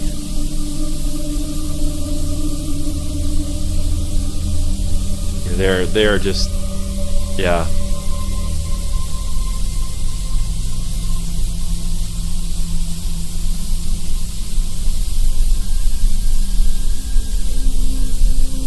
Note, for once the young girl looked in charge. She placed her finger on her lips to silence whoever was speaking. Finally, she pointed across the room, then started writing. So now she's in charge. Food. They remember hearing people. Okay, so it's the burger restaurant. So the burger restaurant. Okay, Breaking Bad reference. But I feel like how Los Pollos Hermanos was like being used as a cover in Breaking Bad. I feel like it's kind of the same way where the burger joint that they keep talking about is being used as a front to traffic and exploit kids. I think that's what's happening.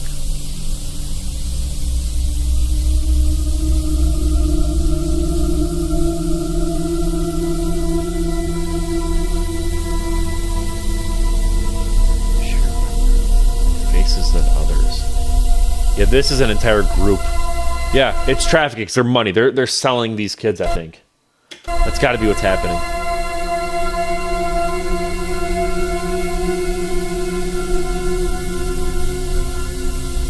Yeah.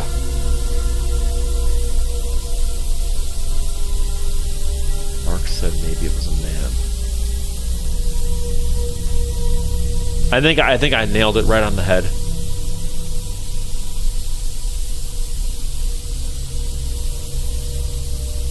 Thank you, Jess. Everybody. I'll do my best to try and figure this out. You never told me who John was. Okay. John is a friend. We went to school together. We worked together for a few years. He lives in Florida now with his wife and kid. And what Maya has noticed is that I send him tapes of our conversations. I was hoping he could help me with your case, and we were thinking about writing a book about you and your friends. This might... So he's not a ghost. No, not yet anyway. Does this bother you? Or your friends? Okay, that's kind of assuring.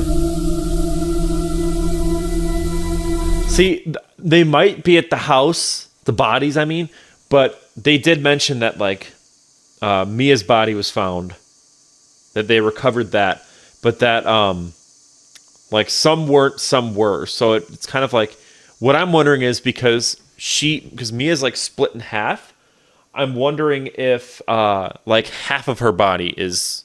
Like, they only have, like, the torso. The police only recovered the torso. So that's why it's, like, her upper body is all that is there for the ghost.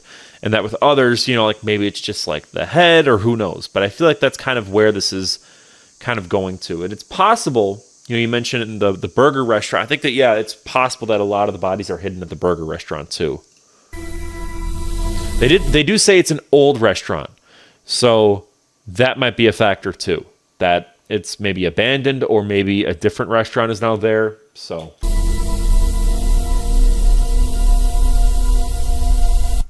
someone like, okay, hang on. Mia was hoping to meet a new ghost, someone that could help them move on or something.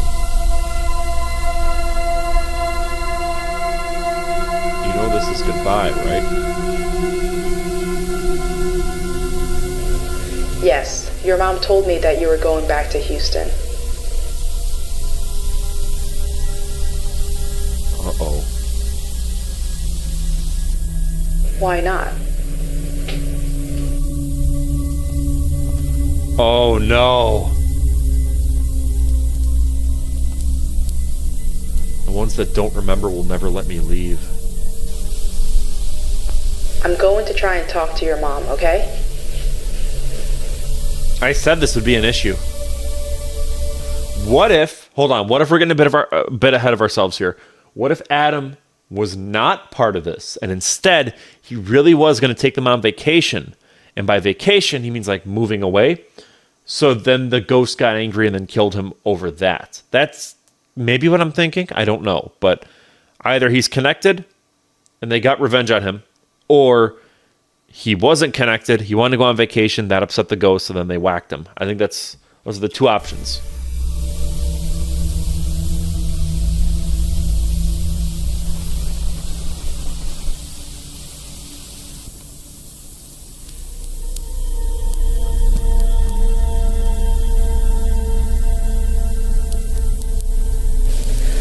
Like before, the following notes are from memory.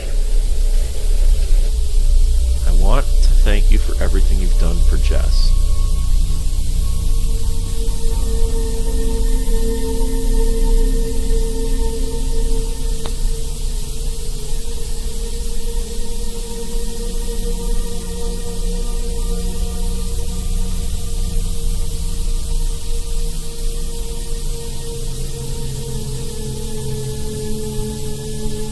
They're real and I have proof. That can't be true. We dug up the entire yard. We didn't find anything. They're at the burger place. Bro, PlagueDoc2349 in chat. You called it. You called this entire thing how they're hidden at the burger joint. You're right. Every name she gave me, I was able to find in the paper.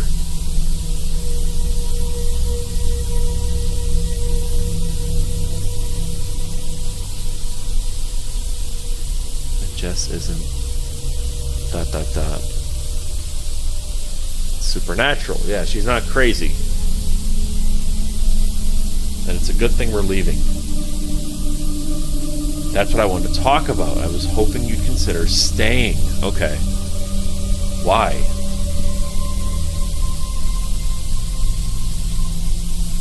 I'd like to try and help them, and for that I need Jess. Also, ... She doesn't think they're gonna let her leave. What does that mean? Sounds like a threat. According to Jess, it is. Yeah, I don't know what they're gonna do, but then that's a good enough reason to leave, isn't it? Would you want to live with some threatening little girl?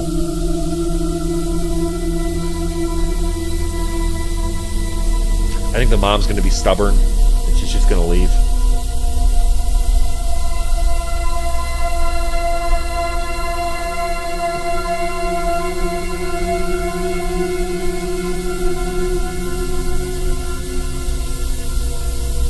Yeah, she's gonna be stubborn. Jess's last session was 2 weeks ago. This video, by the way, you asked how many more of these, one or more. Yeah, this is all one video. It's like an hour 20, and we're about 56 minutes done. So we're gonna do this, and then I was thinking I'd do like there's one about the virus. It's like a space virus, and then we'll cover this. We'll watch a couple of these. So. The next day, Carol left with Dean and Jess. They didn't get more than 2 miles away from the house when Jess had a violent seizure. Yep. Jess hasn't been the same since. She no longer communicates. She just sits in the corner, blankly staring at the wall. Talk later, John.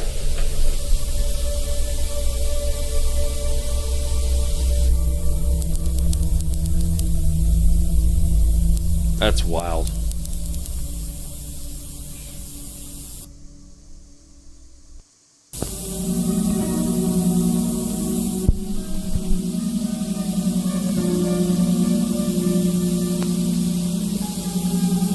Oh my God, Ava. I'm afraid we're going to lose Jess. Yesterday she had her 4th seizure. Ava almost gave me a heart attack, I swear to God. Come here, what's wrong? Come on up. Come here. You're okay. Oh, you scared me. Yeah, she freaked me out, man. All right. The poor child seems weaker by the day. Every time the phone rings, I'm afraid it's Carol calling me with the worst.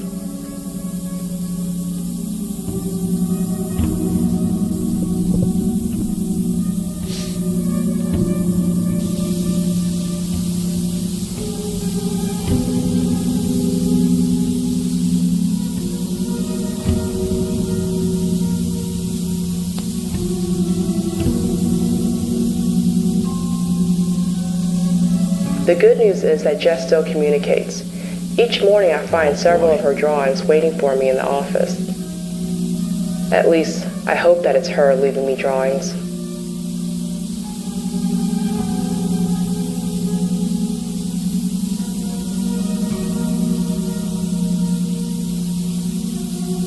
That's freaky.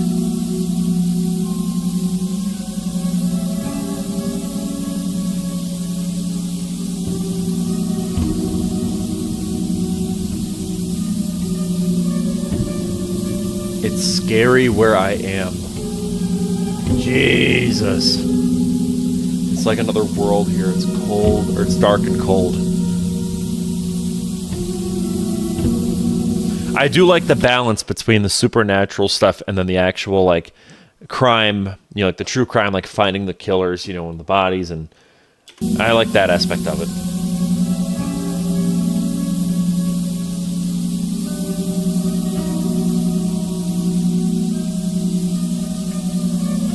Yeah, there she is with Mia.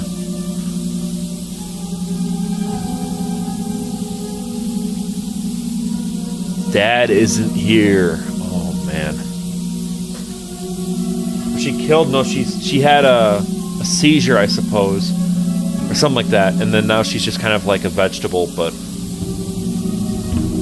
Dad reached out, tried to take her along, but something kept her here. Yeah, that's wild. I got a knee brace up, which is what that Velcro sound is. Something keeps keeping all of us here. They're all so confused.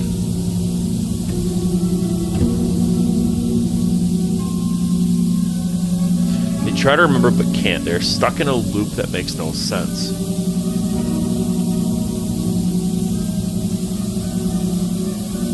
They only recognize pieces of things. Is this gonna happen to me? Jesus. I think a lot of this really benefits from being from the perspective of a child. I think that's why so much of this works, but also the presentation of it being, you know, like childlike drawings. I think that works so well in its favor. Tell Mom she can leave, I'll be okay. Oh my God. Tell Mom and Dean I love them. Oh. Jess is not dead yet. Right, There has to be a way to save this girl. A way to get her soul back in her body. But time is running out. I called the Clarks in desperation. I was surprised they moved back to Kate's Crossing. Apparently, RV life didn't suit them. Here we go. Mrs. Clark probably thought I was crazy. I can't imagine too many people who expect to get a call asking if they've seen ghost children in their home. Yeah, see? Yep, you were right. That guy's in like every single I picture. gave her Maya's name. Brad, Shelley, Wendy, Mark, all of them. She was clueless. She couldn't recall anything weird ever happening in that house. I must have sounded hopeless. She asked me several times to come by their place. Said we could talk over lemonade. Oh. I, of course, declined. She was going to kill him. I think that Mrs. Clark was going to put something in the lemonade, knock her out, take care of her so that she can kind of end this trail, you know, because she's been like trying to figure out what's going on. I think that's... I just don't have the time. Yeah, they're in on this. Jess doesn't have the time. Right. This is outside my realm of expertise. I probably should call a priest, but I've always been more comfortable behind a stack of books than kneeling on a pew. I do think that the ghosts are part of this. They might be like a pawn, not knowing, you know, that they're assisting the killers. You know, it's kind of like in the FNAF movie, how they're like at a certain point, like assisting William Afton, not knowing. You know, I feel like I think that's a factor. The following are the notes I accumulated over 3 days of continuous research. I never would have imagined that there were so many books dedicated to spirits, ghosts, demons, and the afterlife.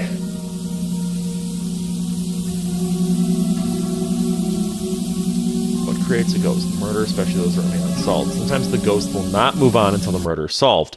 Best hope of ending this, but who could have done this?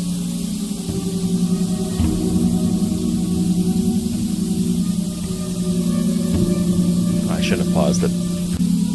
Okay, lack of a proper burial.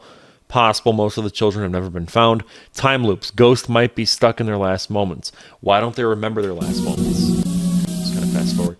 Older ghosts may remember less and less of their former lives. But what if they already don't remember? What's left? Is anything left? Emotions? Anger? Yeah, these might just be... The weirdest thing is that this could just be that, like, all that's left of these children is just their feelings of anger, which is very dark to think about, but that's possible. They're just like manifestations of pure anger. Possession. Was Jess possessed? Don't demons possess people? Can ghosts possess people? Is that the case here? No. The children are victims too. Missing. Okay. What the hell am I missing? I've been racking my head for days. What am I not seeing?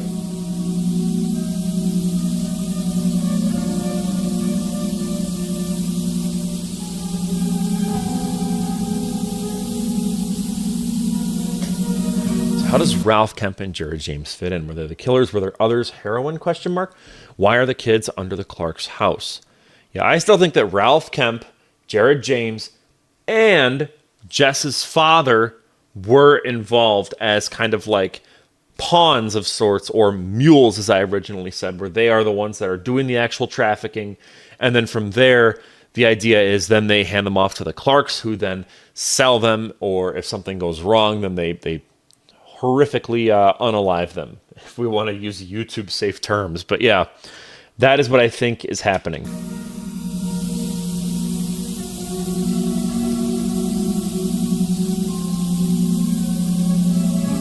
That at least makes the most sense to me. Why was Adam here? What was...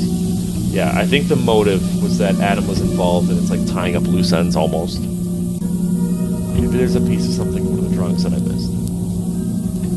Or maybe in one of the newspapers.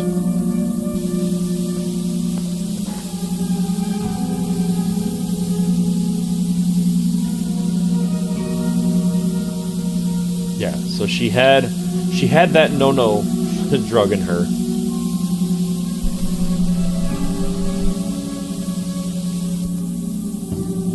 Dreamlike state. That's why the children don't remember their last moments. Because one of the other ones was like, she remembers like they gave her something and then that was it, and then she woke up under the house. So I feel like that's a big part of it too. Yeah.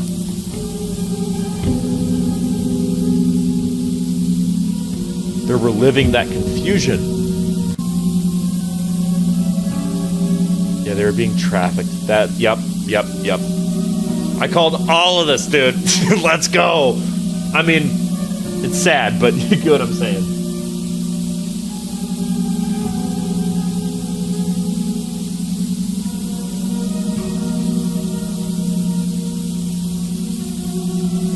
It's like Jess said, the ghosts only see pieces.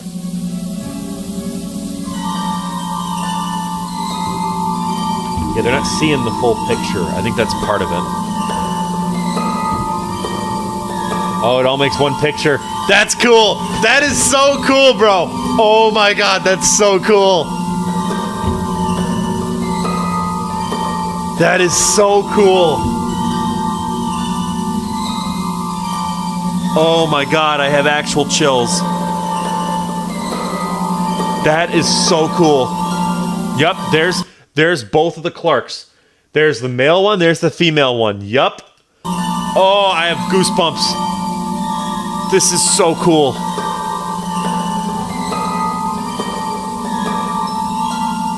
This is insane.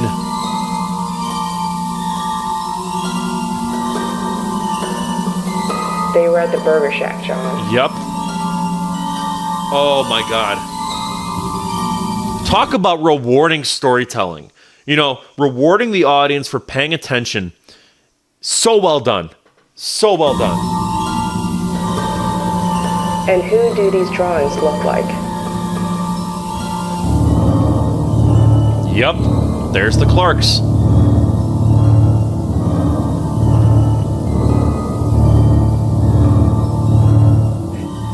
Oh my god, it was the Clarks. And I've told them everything. I need to go to the police.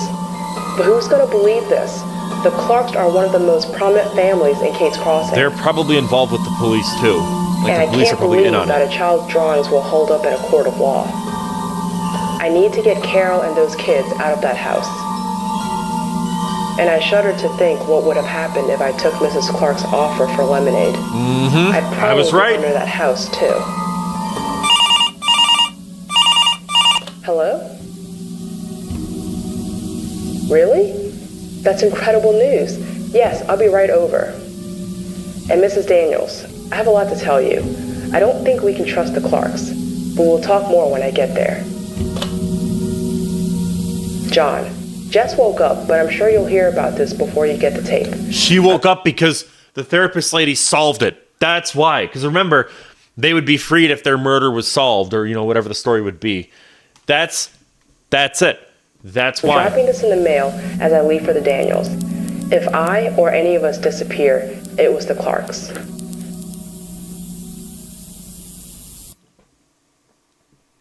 So this is now the next So tape. many thoughts so were racing through my mind as I drove to the Daniels home. The Clarks, Adam, the children, Jess. Why was she able to wake up now? What changed? Did I do something? Hell, maybe the ghost let Jess go. Maybe she escaped. Why does this feel too easy? Because it is. There's going to be some And why twist. is it when you have somewhere to be, you hit every red light? It was like something was telling me to stay away. Oh. What if it's like a trap that the ghosts are trying to set?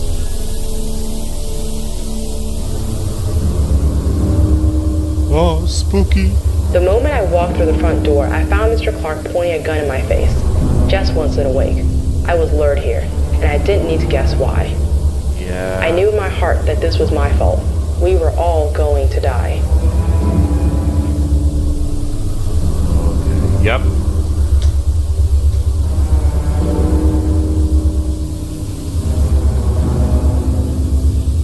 John, I know you've heard me tell this story a dozen times now, but the following drawings are Jess's account of the event.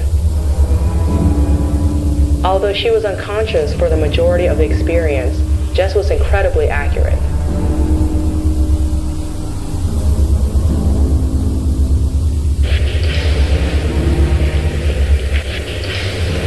Starting to shoot in the brain. It's wild.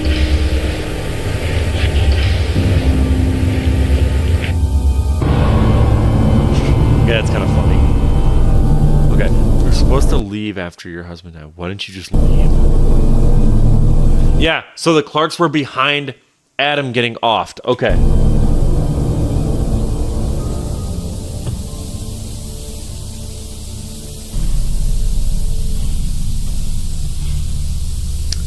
Oh, so they were part of it. Okay. So yeah, 100% now they were in on this.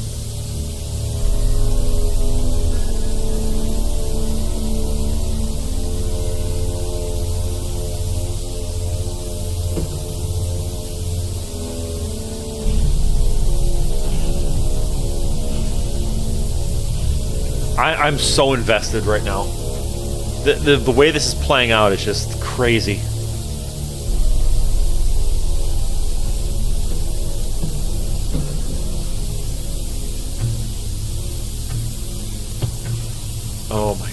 is on you. Okay. Ghost kids are going to do something crazy? How much you guys want to bet?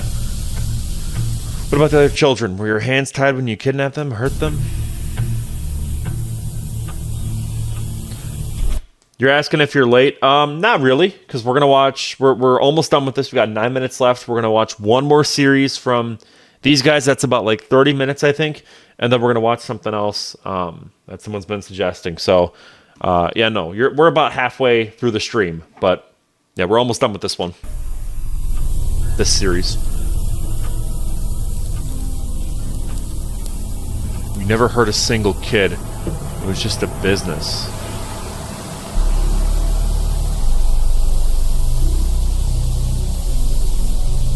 Interesting.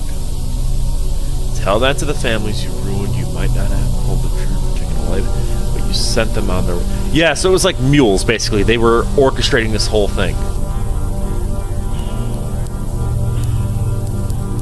You knew what kind of monsters you were feeding them to. Yeah. So it was all just a big sort of like trafficking ring that these people were running. Okay.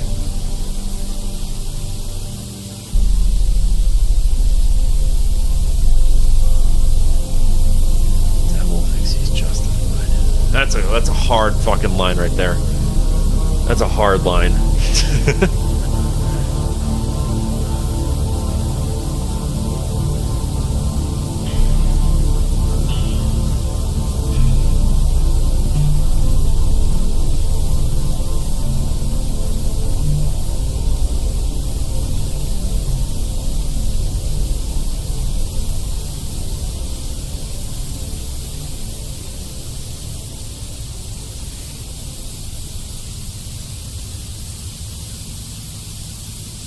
Tell me. Who says tell me? Do you even remember their names? John, I knew I only had one shot to survive this. I needed the children to remember. The children were in this house with the Clarks for years, and they never made contact. Oh, yeah. They're going to have the kids I needed the Clarks to take them out for it. Yep, admit okay. to the crime. And if my time being a therapist has taught me anything, people want to validate their actions. You just need to know how to ask. Yep.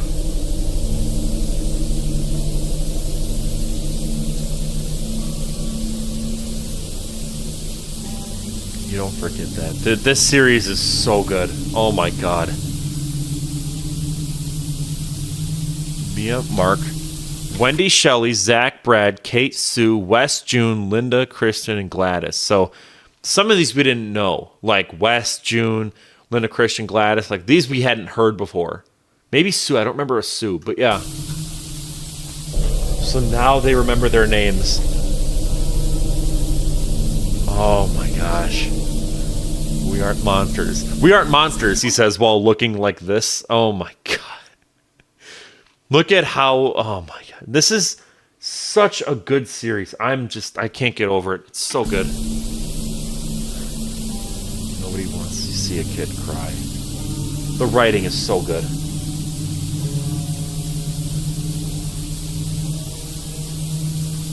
Enough. He did just dig his own grave. Yeah, it's over. But what I can't figure out is how you know those names. Uh-oh.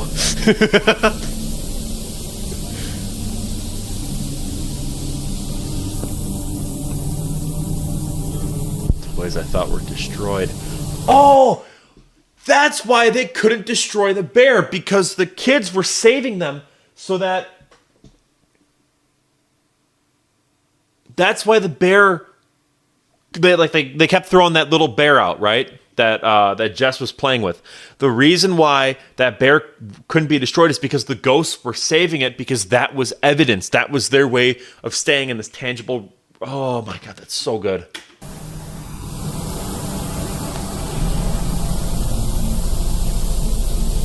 Simple. They told me. Hey Mia, they remember you. Do you remember them? Here we go. That's so... Oh my god. We remember you now. We remember everything. You took us. Dude, this is so... This goes so hard. Now we take you.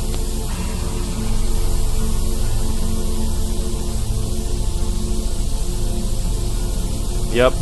Bye-bye. No, we're sorry. Bye-bye. The children ripped the Clarks apart, then dragged every piece back into the shadows. They left nothing, not even blood. Gosh.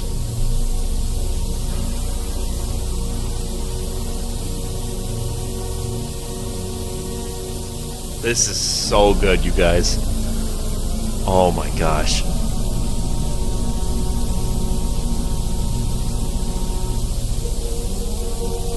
After that, Jess woke up. The only thing left of the Clarks was their gun and a news story.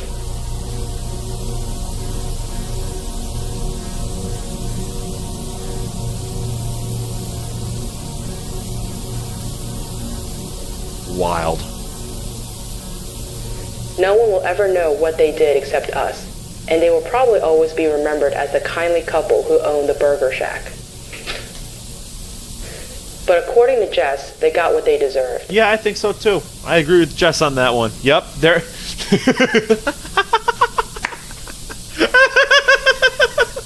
Sorry, that was just really funny. What's the name of the series? This is Children Under the House, and it's by Vintage 8.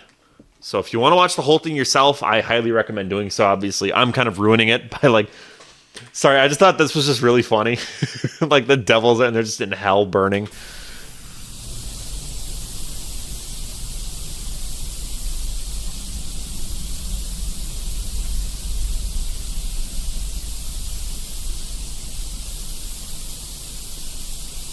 Is that there's still 4 minutes left. Okay.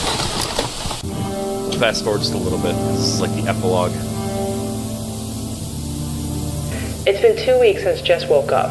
Carol said things felt different in the home, brighter. She said it felt like a different house.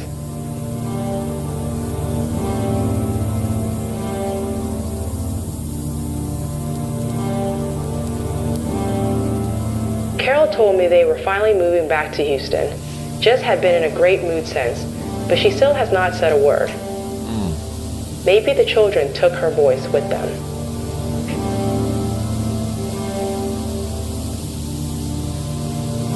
So how are you today?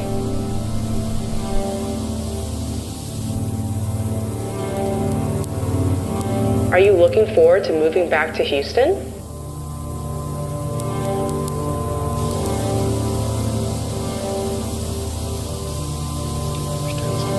We're watching over us. That's pretty sad there. I'm sure he is, Jess. Your mom said you still aren't speaking. Have you given it a try? No. Jess just shrugged and smiled. Looks like I got my wish. I got a happy Jess after all.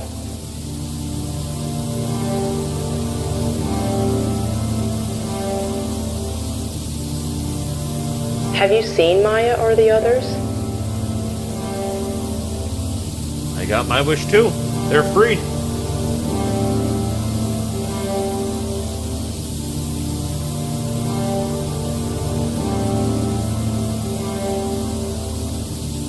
They're free now. No, John. Her little voice was the sweetest sound I've ever heard. What a We series, spent the man. rest of the session playing old board games. Oh we had my a good God. time, and then after we said goodbye. Word. Like I said, John, this would make one hell of a book, but I don't think it's a book I can write. At least not now. Maybe one day I'll come back to this case. Maybe. Besides, no one will ever believe it. I think it would be better to just let these children rest. Sorry to waste your time, John. We can talk it over when I come down for Thanksgiving.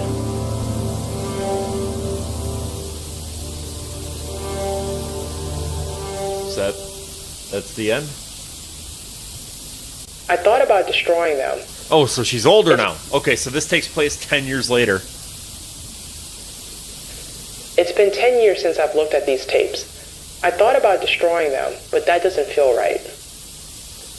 I followed up on Carol, Dean, and Jess. Carol has a job in some accounting firm. She never remarried. Dean went to college. He's studying finance. Jess seems to be happy. She's about to graduate and move to New York for college. Carol says she doesn't remember Maya or the ghost children. I got fucking Neither jump her scared or by that Dean thumbnail. ever bring it up. Oh my word. And maybe neither should I. All right. That's the end. The Children Under the House. Holy shit, what a good series. Genuinely, I say this as someone who's watched a ton of analog horror. This is my all-time favorite analog horror series that I've ever watched in my entire life. I was so sucked in. It was so good. The writing was incredible. The presentation was just wonderful. So good. So good. Wow.